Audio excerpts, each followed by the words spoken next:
want to be clear to you guys. I'm going to be honest with you because everybody's noticing it.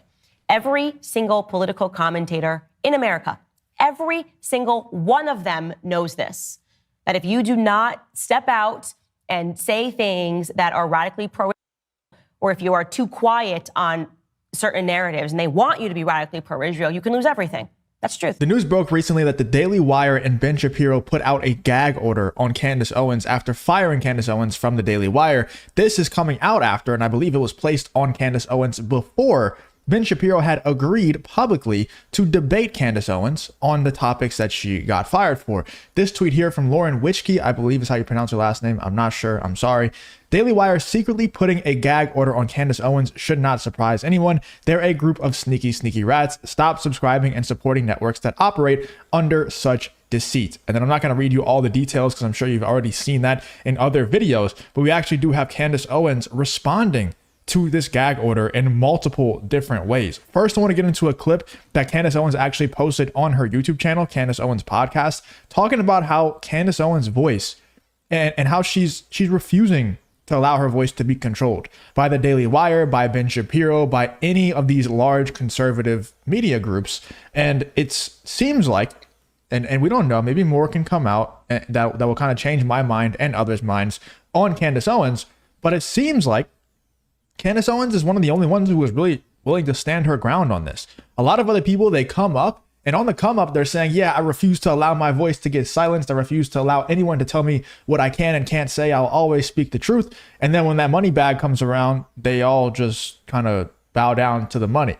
You know, that's pretty consistent with what happens with everyone. Like the Daily Wire, at the end of the day, they're a business, and it seems like they're prioritizing the revenue more than they're prioritizing the truth or free speech or any of the morals and principles that they've built their entire company around.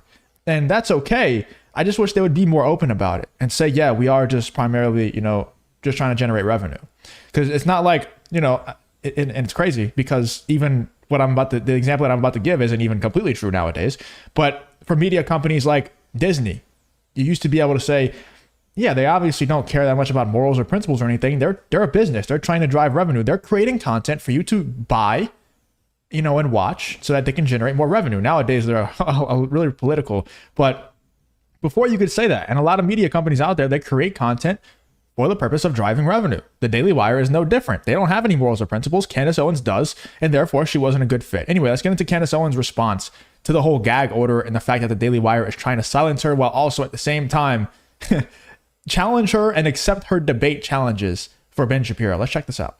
It's not that I'm saying things that they don't like. It's that I'm refusing to allow my voice to be controlled. I want to be clear to you guys. I'm going to be honest with you because everybody's noticing it. Every single political commentator in America, every single one of them knows this, that if you do not step out and say things that are radically pro-Israel, or if you are too quiet on certain narratives and they want you to be radically pro-Israel, you can lose everything. That's truth. That is a fact. I'm not feeling like I need to hide from that anymore or be afraid to say it, rather, is a better way to say it, because I've endured this for years. I'm just at the end of my rope. I have given so much rope here and I am just done with it. Every person that you are a fan of, they know this. Every person that you line up to go here speak, they know this. And this is why I'm not a huge Candace Owens fan. I've actually really been critical of Candace Owens and the way she kind of deals with confrontation. It rubs me the wrong way sometimes, the way she moves her neck in a circle all the time, blinks her eyes really fast, and gets really like catty and stuff. I've always been very critical and made fun of her for that. But this is making me gain a whole new level of respect. Like, there's not many people out there that get to Candace Owens' level and then they say these things. There's people who, like I said earlier, they'll say these things on the come up and then they get to the top and they get approached with this money bag saying, hey, you don't say these things anymore. You get these millions of dollars, and they shut their ass up. Candace Owens, she got her millions, and now she's saying, I could get more millions, or I could speak the actual truth. And she's just tired of allowing her voice to be suppressed on this topic. And you have to respect that a ton. Like, nothing but respect for Candace Owens now. Again, it's not even on the basis of what you say. It can sometimes be on the basis of what you don't say. That an entire mob will assemble, write piece after piece after piece until you subjugate. If you don't subjugate, the bounty grows larger. So yes, there is a large bounty on my head for the crime of refusing to suddenly hate Muslims and to condone Muslims getting bombed following October 7th. Everybody can see that. I have said... And I mean, Candace Owens is completely right. If you don't say anything pro that certain country in the Middle East, then you get piece after piece after piece written about you. You get a bounty on your head. You get people who want you out of the space. If you do say something that is anti that certain country in the Middle East that Ben Shapiro loves so much, we'll refer to that as Ben Shapiro's favorite country from now on, then the consequences are much worse. Then you get debanked, no-fly listed. You get fired from everything. You get blacklisted from everything.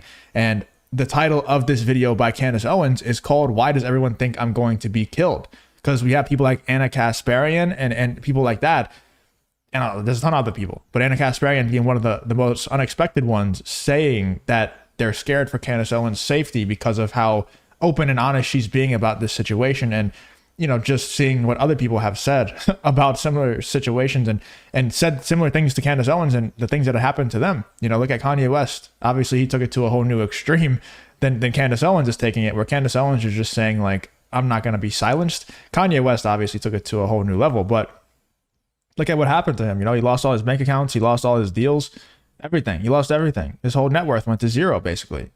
You know, so that's why people are scared of what Candace Owens is saying, because Candace Owens is not Kanye West. She's not a mad scientist. She's a logical thinker who is a pretty good debater and obviously, like, you know, well-spoken, high IQ.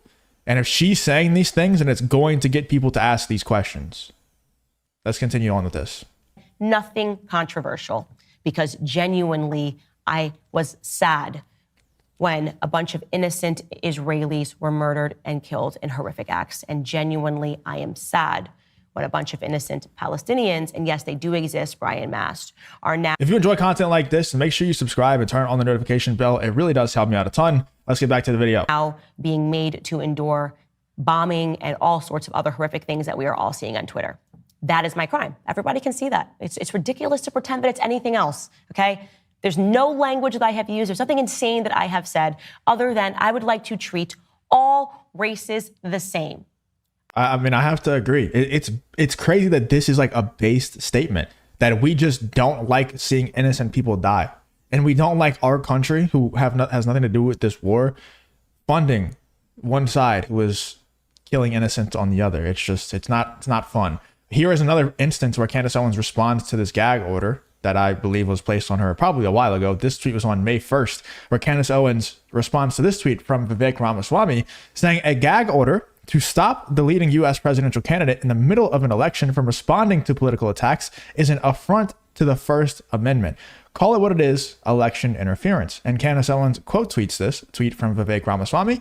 She says, "Totally agree with this. Using the court system to gag people from responding to hostile political attacks is an affront to the First Amendment. But I'm glad it's happening to Trump because it's fostering a much needed conversation." It's almost like she was trying to tell us something. This person nailed it right here. Richard Nixon on May 2nd, back before this whole thing broke.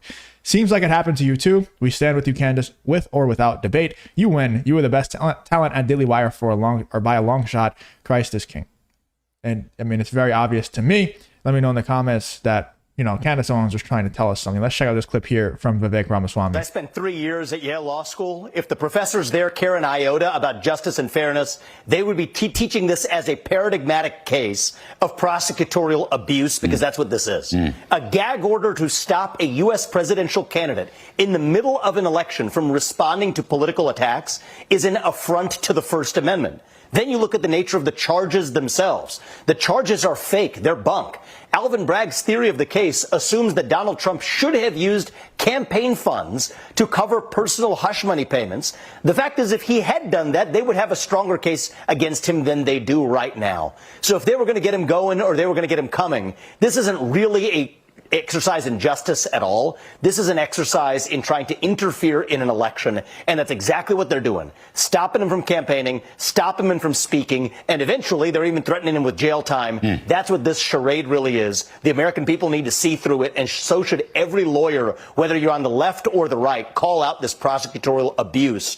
And it's one thing or Joe Biden and, him abusing the DOJ to try to jail and silence his political opponents. It's a completely different story when it's two people who are supposed to be on the same side, the conservative movement, the Daily Wire and Ben Shapiro silencing Candace Owens, who agrees with them on basically everything. Candace Owens agrees with Ben Shapiro and the rest of the Daily Wire on basically everything, except for this one issue in the Middle East. And that's enough to completely just fire her and silence her for the rest of her career if they can do anything about it. Let me know in the comments what you're thinking about Candace Owens responding to this whole thing before we even knew that she was responding to the whole thing. Let me know in the comments what you're thinking about that one clip from her YouTube channel that's titled, "Why Does Everyone Think I'm Going to Be Killed?"